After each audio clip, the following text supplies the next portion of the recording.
Minebea Mitsumi demonstrates the MMR920 MEMS pressure sensor's ability to detect snoring in a CPAP application.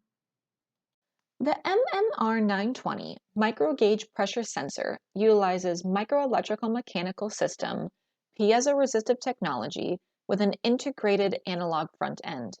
It is fully calibrated and temperature compensated with pressure and temperature output through digital I2C or SPI interface.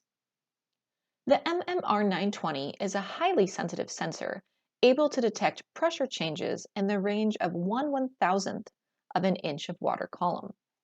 The digital update rate of 0.4 milliseconds makes the MEMS pressure sensor ideal for snoring detection.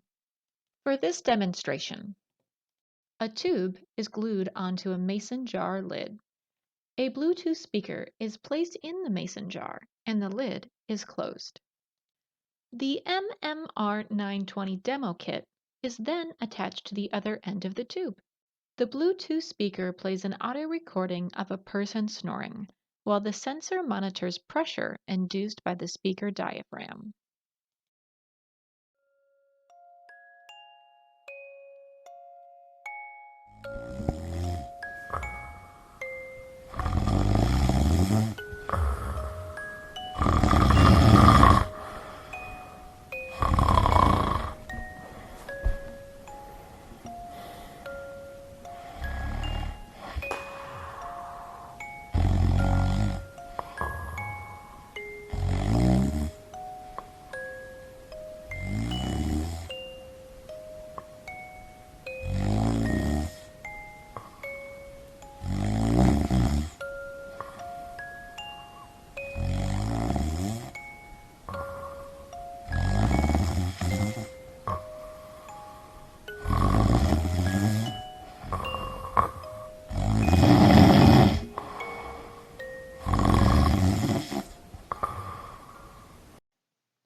For more information about Minebea Mitsumi, please visit us at www.nmbtc.com.